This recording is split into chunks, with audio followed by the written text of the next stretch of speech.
Muchas gracias por acompañarnos en este sábado tan importante para nosotros. Me gustaría empezar contando algo de la historia de Vigo. Allá por el año 1403 se erigió donde había estado una iglesia romana y la primera Epifanía. El tímpano era único en el arte gallego, tanto por su asimetría como por su transición estilística y por sus dimensiones colosales, que lo situaban como uno de los tímpanos de sillería gótica de mayor envergadura. Desde el siglo XV, los vigueses, cuando iban a la colegiata, estaban acostumbrados a ver la Anunciación y a que luego la Virgen mostrara al recién nacido en la primera Epifanía, a los extranjeros, a los infieles y a los gentiles, que lo reconocieron tanto y tan bien que le regalaron oro como rey, incienso como Dios y mirra como mártir. Sabían, sin necesidad de que el tímpano se lo mostrase, que la segunda Epifanía, el bautismo en el Jordán, donde se muestra al pueblo elegido, y la tercera, las bodas de Caná, donde se muestra a sus discípulos, ocurrieron 30 años más tarde. Quizá la mar y la universalidad de la primera Epifanía fueron forjando la mentalidad abierta, emprendedora y benéfica de Vigo. Lamentablemente, hacia 1809, la colegiata colapsó y su magnífico tímpano desapareció entre los escombros. Pero por suerte, gracias a los buenos oficios de nuestro alcalde, hace unos años podemos contemplar su reproducción sobre la puerta del baptisterio de nuestra flamante concatedral Basílica de Santa María. Así, los vigueses y los que nos visitan pueden ver lo que desde el siglo XV nos enseñaba el tímpano. Muchas gracias, Abel. Este año ocupó nuestra cátedra Monseñor Joan Enric Vives y Sicilia, arzobispo, obispo emérito de Urgel y antiguo copríncipe de Andorra, cargo que ocupó durante 22 años. En lo que va de siglo, 26 predicadores, obispos, arzobispos, cardenales, teólogos, etc., han predicado nuestra novena, y cada uno nos ha mostrado un matiz diferente de nuestra devoción.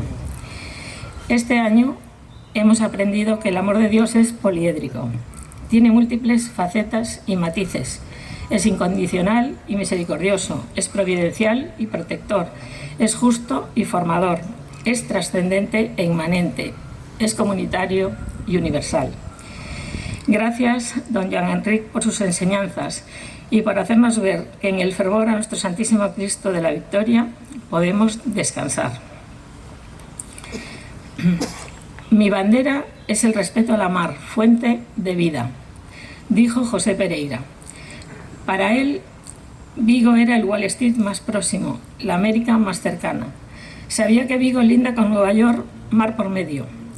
Se enamoró de un barco, el Pelicano, y se hizo armador. Es hermoso que una empresa esté enraizada en ideas y sentimientos. Hoy sigue patroneando la empresa José Enrique Pereira Molares, que sabe que llegar a la meta cuesta y mantenerse cuesta más.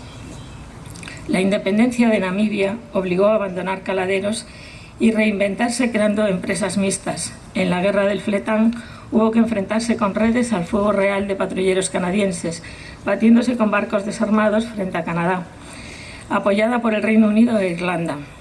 Fue épico, y cuando se regresó con el barco y la razón, Vigo enloqueció de entusiasmo. Pereira representa uno de esos pilares de Vigo: enfrentarse a la mar, extraer sus riquezas, elaborarlas, comercializarlas y distribuirlas es parte de nuestro ADN. Muchas gracias, José Enrique, por honrarnos portando nuestro estandarte y más aún por hacerlo acompañado de tus hijos. No voy a hablar del Celta, más de 300.000 personas saben de él más que yo. No voy a hablar de Marian Mourinho porque corro el riesgo de que digan ¿quién es esa que está al lado de la presidenta del Celta?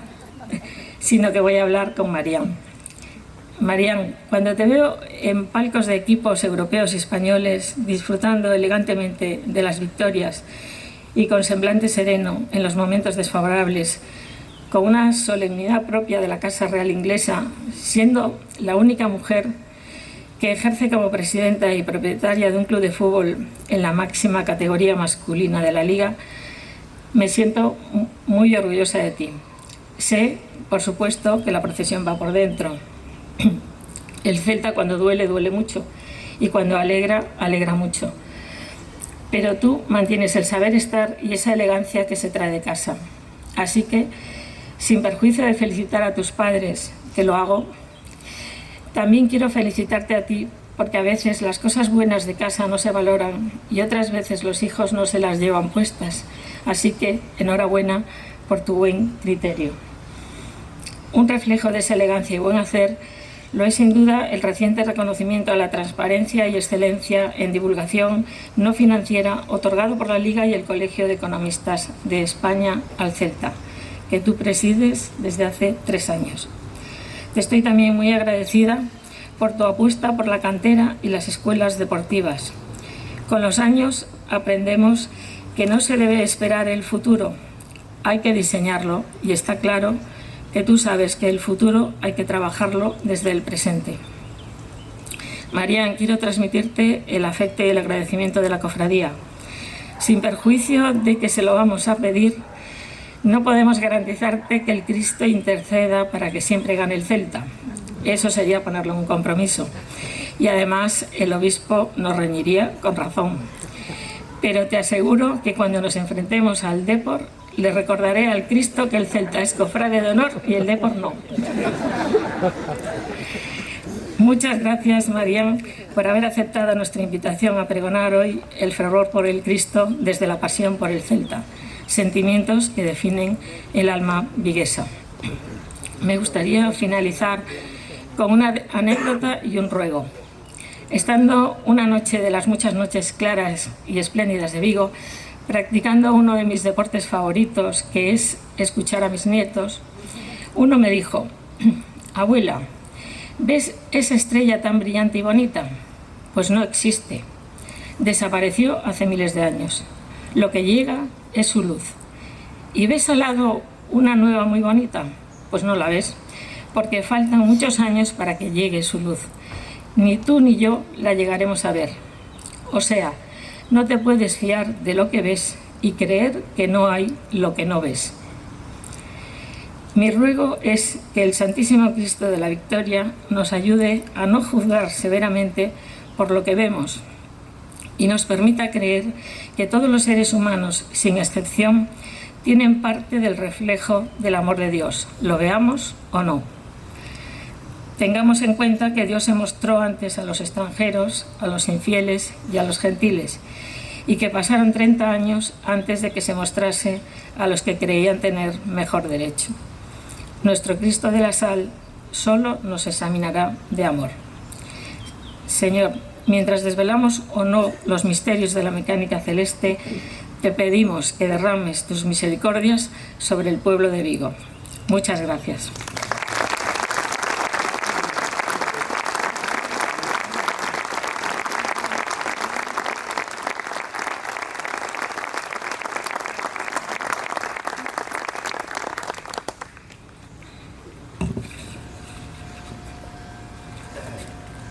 Buenos días a todos y a todas. Señor Cristo de la Victoria, hoy vengo ante ti llena de orgullo y agradecimiento. Agradecimiento a la Cofradía del Santísimo Cristo de la Victoria, presidida por Marora Martín Caloto, y a toda su junta directiva, de manera especial a Carlos Borrás.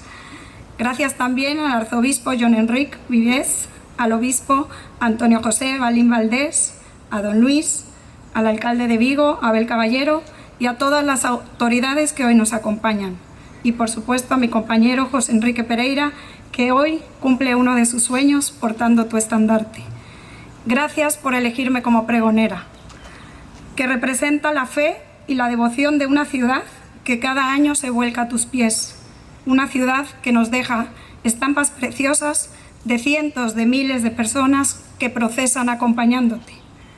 Hoy, frente a todos y en voz alta, quiero agradecerte la oportunidad de presidir al Celta y al celtismo, elevándolo más allá del fútbol, desde su cultura, su música, su lengua, como un símbolo de identidad que proyecta a Galicia por el mundo.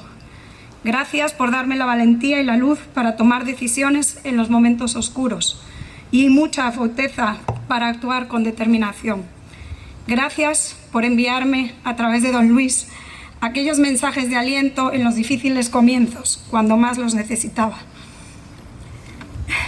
Gracias por hacerme entender que así como la Iglesia representa la fe y la devoción de su pueblo, el celta representa el sentimiento de una comunidad entera, que se une alrededor de su escudo, con la cruz de Santiago en el centro, de sus colores celestes como el cielo y de su identidad celta.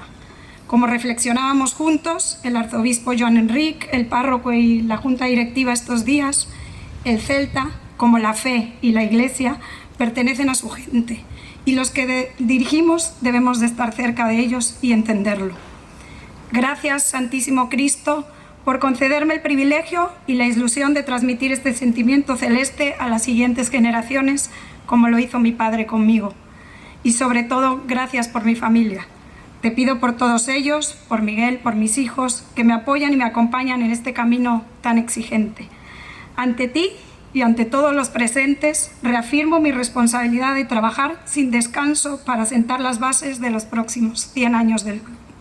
Unas bases que van mucho más allá del fútbol. Nos comprometen cada día con la formación de jóvenes canteranos y canteranas que pasan por nuestras manos soñando con llegar a ser profesionales. Nuestra función es formarlos como futbolistas, pero nuestra obligación es ayudarlos a crecer como personas y educarlos en valores. Nos comprometen también con la inclusión, a través de programas como Celta Integra. Sus jugadores y jugadoras encuentran en el fútbol un espacio más igualitario, más abierto y más feliz. Y nos comprometen con las celtas. Permítame decirlo también desde el orgullo de ser una de ellas. Queremos ser un ejemplo para tantas niñas y mujeres que todavía encuentran barreras en su camino. Ayudarlas a convertir la ilusión en ambición y avanzar con decisión hacia sus sueños. Por todo esto, para mí el celta y el celtismo son una auténtica gracia divina, una fuerza capaz de tocar y transformar la vida de una comunidad entera. Permíteme, Señor, seguir ayudando, ilusionando y construyendo un celta cada vez más grande y más representativo de ese Vigo valiente, emprendedor y solidario que siempre has protegido. Quiero terminar con una frase que pronunció mi padre hace 11 años y que para mí sigue expresando una hermosa verdad.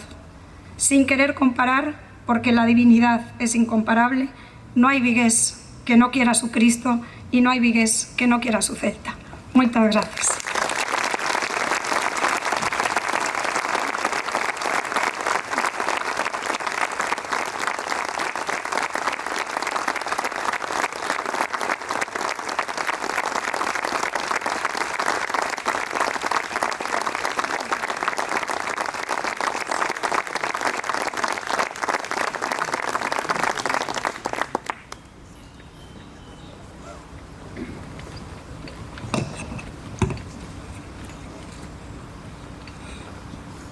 Teniente alcalde, Regueira, María Mourinho, obispo Balín, obispo emérito Luis Quinteiro, obispo emérito de Urgell, Joan Enric, hermana mayor de la cofradía, querida Marora, portador del estandarte, gran amigo José Enrique Pereira, valedora da Ciudadanía, delegada da Xunta de Galicia en Vigo, presidente del Puerto de Vigo, presidente de vigueses distinguidos, concejalas, concejales, miembros de los cuerpos y fuerzas de seguridad del Estado, amigas y amigos. La campana del reloj de la colegiata anuncia a las 7:30 de la tarde. Es el primer domingo de agosto. Las gentes de Vigo aguardan expectantes bajo el sol inclemente del atardecer que parece resistirse a declinar para seguir en su acompañamiento. Y de repente, un repique de las campanas llevando su sonido a toda la ciudad y a toda la ría. Y resuenan los tambores de los ejércitos de la paz. Y la imagen se asoma al umbral de la Basílica de Santa María. Y allí, en la plaza de la iglesia, Lo aguardan las gentes como años antes lo hicieran sus padres, como antes sus abuelos y tantas generaciones que se perdían en la memoria. Acudieron a él en tiempos convulsos para implorarle protección, en las guerras más cruentas para pedirle la victoria, y la victoria contra los ejércitos invasores llegó, y así fue el Cristo de la victoria. Y en los tiempos de crisis sus gentes le pedían empleo y trabajo para todos, y así es el Cristo de las gentes. Y en las pandemias y en las enfermedades para rogarle curación y salud, porque también es el Cristo de la sanación. Y llegó a Vigo en aquel gran temporal, a bordo del barco cargado de sal que lo rescató del mar. Por eso es el Cristo de la sal. Y en la plaza de la iglesia las gentes se entremezclan en una multitud, con los soldados, con el obispo Antonio, con el obispo emérito Luis y con el deán de la catedral. Y el carro, dirigido por Borrás, lo conduce por las calles. Y en medio de aquel maravilloso caos, la procesión avanza y los tambores marcan el paso. Y allí, muy cerca de la imprenta de Juan Compañel, resuena el eco de los versos de Rosalía, que en su eterna memoria le hablaba de las buenas gentes de Galicia. Y en ese acrisolamiento donde el mito se funde con la historia, el Cristo ocupa su iglesia. Cuando la ciudad se liberó de la opresión de los ejércitos de Napoleón, las gentes de Vigo acudieron a él en agradecimiento. Y cada 28 de marzo lo procesionaban. Y ahora, cada 28 de marzo, en la Reconquista, conmemoramos aquella gesta con alegría infinita en una gran celebración en la que se reúnen y charlan miles y miles de viguesas y vigueses. Es el Cristo de la victoria, sí, el de la buena victoria. Y ciertamente debió haberse mostrado muy complacido cuando los modernos ejércitos de la paz celebraron en su ciudad, en Vigo, el Día de las Fuerzas Armadas. Sí, su ciudad, Vigo, acogía por primera vez este gran acontecimiento y aquel homenaje fue un nuevo triunfo de su ciudad, un logro colectivo. Y navegaron nuestra ría las majestuosas fragatas equipadas con las avanzadas tecnologías que recibieron el reconocimiento de la ciudad. Y los modernos combatientes de las causas justas hicieron de Vigo su ciudad. Y en Samil lo presenciamos y toda España nos siguió. Y las gentes de Vigo recibieron también con cariño la celebración del Día de la Policía Nacional. Otras muchas ciudades también lo anhelaban y Vigo lo consiguió.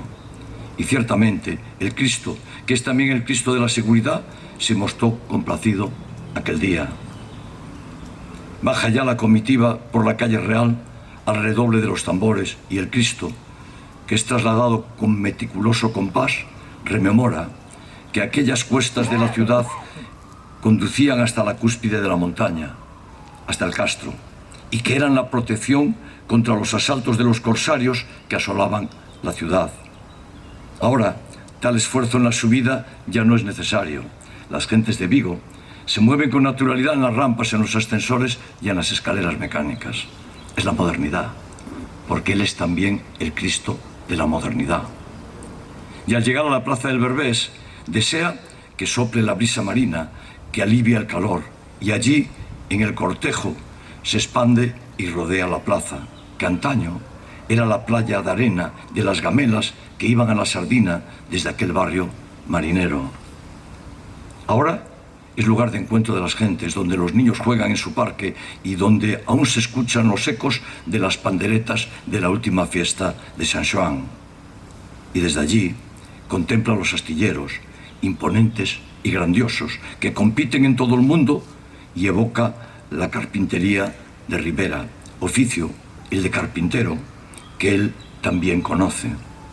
Y aunque añora aquellas embarcaciones de madera del lago Tiberíades, construidas con hábiles manos, admira, sin embargo, los formidables buques de hierro que hoy se levantan en las gradas. Y la ciudad, su ciudad, alberga una inmensa industria y tecnología, una tecnología inimaginable, y se convirtió en un poderoso motor que activó la automoción y con ella un entramado de empresas, tecnología, trabajo y mejor vida para tantos. Y allí la pesca, con los pescadores del Berbés de antaño, que ahora surcan ya todos los mares del mundo, proporcionando alimentos a millones de personas en todo el planeta. Y le agrada, porque él también fue pescador, y le dijo a Pedro que lanzase sus redes en todos los mares y en todas las tierras del mundo. Y recordándolo, sonrió. Sí, y quizás aquel Cristo viniera a Vigo porque quería permanecer en la ciudad marinera y pescadora. Y él, que siempre estuvo al lado de las familias, les diría a los patronos que los trabajadores tienen derecho a salarios justos y que se alejen de los que no quieren reconocerlo, que las gentes trabajan para vivir y que, por tanto, los sueldos tienen que ser suficientes, como en la Europa desarrollada. Pese a que el viento de la ría, como él deseaba, suavizaba el calor, el desfile continuaba bajo un impresionante sol. El calor aumenta año tras año. Antiguamente, la procesión dejó de celebrarse en marzo por tratarse de época de lluvias. Se trasladó a junio, pero también la lluvia hacía acto de presencia.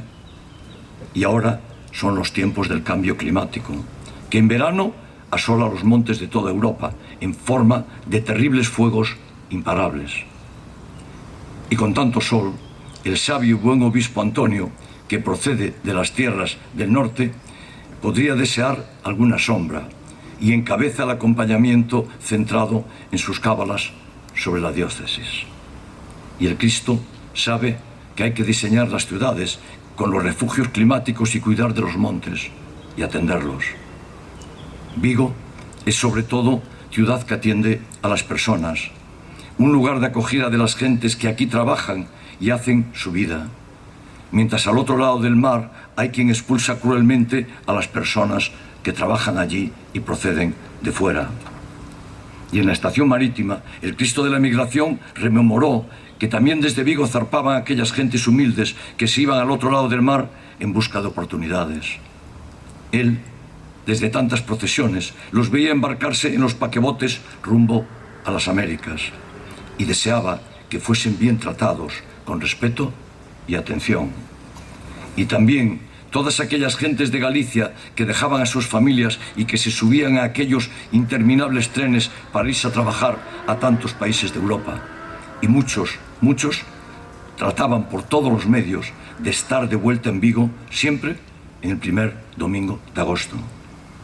Y la comitiva recorre la calle del Príncipe con devoción contenida a la luz de los cirios que se funden con la profundidad del atardecer. Un atardecer que parece tornarse celeste porque la presidenta del Celta, María Mourinho, es la pregonera. Una gran presidenta para un club excepcional. Primera presidenta en la historia del Celta y la única mujer que actualmente preside un club de la Liga en Primera División. Asumió con determinación ponerse al frente del Celta y lo está colocando en el gran momento de su historia. Marián, nuestra admiración, nuestro reconocimiento y nuestro respeto. Y flaquean el avance de la comitiva por Príncipe los establecimientos comerciales cerrados, que por la mañana abrirán de nuevo con el despertar del lunes de agosto. Y él, que tanto sabía del buen trabajo de los mercaderes que acudían a vender sus productos a las plazas y a los zocos, piensa en la importancia de su trabajo. Porque los comercios pequeños y medianos que hacen economía viven sobre todo la proximidad y la cercanía con las personas, con las gentes de Vigo. Una actividad indispensable que se gana a pulso todo el apoyo y toda la admiración. Y ya caía la noche cuando, atento, vio que habían alcanzado la nueva gran plaza de la ciudad, la Puerta del Sol. El colorido de las flores de la ofrenda y las vestimentas tradicionales que confundían al tiempo y los cánticos en su honor remarcaban la solemnidad de su presencia. Observó las plazas vecinas de la Princesa y de la Constitución, donde se celebraba el mercado cuando él había llegado en el barco de la Sal. Pero ahora, En la nueva plaza sonaban las músicas, se celebraban las fiestas, se unían las danzas tradicionales con las modernas y actuales, y en el invierno lucía la Navidad, aquel gran árbol de luces para celebrar su nacimiento. En la época estival quizás fuera preciso plantar árboles o una cubierta para aminorar el sol del mediodía, pero aquella plaza era de toda la ciudad, la plaza de la Navidad, de la Reconquista, de las bandas de música, del folclore, de los conciertos que reclamaban el AVE y la administración de justicia o la defensa de la sanidad pública, la plaza de la procesión del Cristo, ahora arrebatada al asfalto. Y volvió de su distracción para atender a la locución del obispo, que después de ser guiado de nuevo por Borràs y por Marora, magnífica responsable de todo esto que está sucediendo, en la procesión ya desordenada en su momento final, llega a la Basílica de Santa María, a su catedral. El obispo y el olivo fueron testigos de su solemne entrada, y ahora ya descansa en su interior después de comprobar que su urbe está más viva que nunca, y de cómo sus gentes de todas las edades se sienten orgullosas de su ciudad. Es el orgullo de ser de Vigo. Como también sabe, porque él lo sabe todo, el orgullo que siente el pueblo de Vigo por el Cristo de la solidaridad, del progreso y de la paz. Pero si lo dejaran elegir, quizás desease, colmado de orgullo, ser llamado el Cristo de Vigo. Muchas gracias.